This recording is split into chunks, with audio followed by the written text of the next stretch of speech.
Megastar Chiranjeevi గారి పుట్టినరోజు సందర్భంగా నిన్న రిలీజ్ అయిన విశ్వంబర గ్లిమ్స్ లో విఎఫ్ఎక్స్ షాట్స్ ని చాలా తక్కువ చూపించిన 2-3 విఎఫ్ఎక్స్ షాట్స్ కూడా చాలా క్వాలిటీగా చూపించారు. సరిగ్గా 10 నెలల క్రితం విశ్వంబర మూవీకి సంబంధించి టీజర్ రిలీజ్ చేసినప్పుడు విఎఫ్ఎక్స్ మీద చాలా చాలా చాలా రూమర్స్ వచ్చాయి.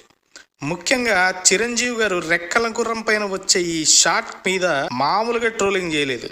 ఓ రకంగా ఇది సినిమా టీమ్ కి మంచిగా జరిగిందే అనుకో. ఇలా విఎఫ్ఎక్స్ మీద విమర్శలు రావడంతో మూవీ టీము చాలా జాగ్రత్త పడ్డారు. అందుకే కొంచెం లేట్ అయినా విఎఫ్ఎక్స్ ని చాలా క్వాలిటీగా ఇవ్వాలని ఫుల్ గా డిసైడ్ అయినట్టున్నారు. అందుకే ఇంత లేట్ అయినా కూడా విఎఫ్ఎక్స్ షాట్స్ ని చాలా జాగ్రత్తగా నీట్ గా చేస్తున్నట్టే అనిపిస్తుంది మూవీ టీం. డైరెక్టర్ వశిష్ఠ గారు ఒక ఇంటర్వ్యూలో సినిమా సెకండ్ హాఫ్ మొత్తం వేరే లోకంలో జరుగుతుంది అని చెప్పి, అంటే అది మొత్తం ఫిక్షనల్ వరల్డ్, మొత్తం విఎఫ్ఎక్స్ వర్కే ఉంది. చిన్న గ్లిమ్స్ కే ఇన్ని విమర్శలు వస్తే సినిమాలో ఎక్కువ శాతం విఎఫ్ఎక్స్ వరల్డ్ ఉంటే దాన్ని ఎలా చూస్తారో ఆడియన్స్ అని ముందు జాగ్రత్తగా నిదానంగానే వర్క్ చేస్తున్నట్టే అనిపిస్తుంది మూవీ టీం.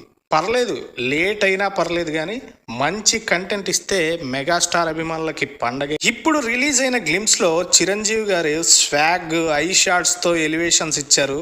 ఈ మాత్రం షాట్స్ ఉంటే చాలు అభిమానులు పండగ చేసుకోవడానికి. అలాగే అనిల్ రావిపూడి గారి మనశంకర వరప్రసాద్ గారు పండగకు వస్తున్నారు అని గ్లిమ్స్ రిలీజ్ చేశారు. నిజంగా అనిల్ రావిపూడి ఇప్పుడున్న ఫామ్ లో ఈ సినిమా పైన అయితే చాలా హోప్స్ ఉన్నాయి. ఖచ్చితంగా పండగకి మెగాస్టార్ గారికి మరొక సూపర్ హిట్ రాబోతుందని మొత్తం అంతా ఎక్స్పెక్ట్ చేస్తున్నారు. ఈ గ్లిమ్స్ లో వింటేజ్ చిరంజీవి గారిని చూపించినట్టు అనిపించింది.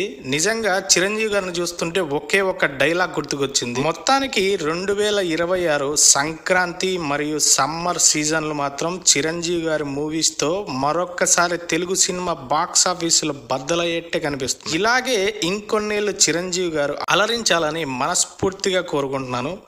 మెగాస్టార్ గారు హ్యాపీ బర్త్డే సార్.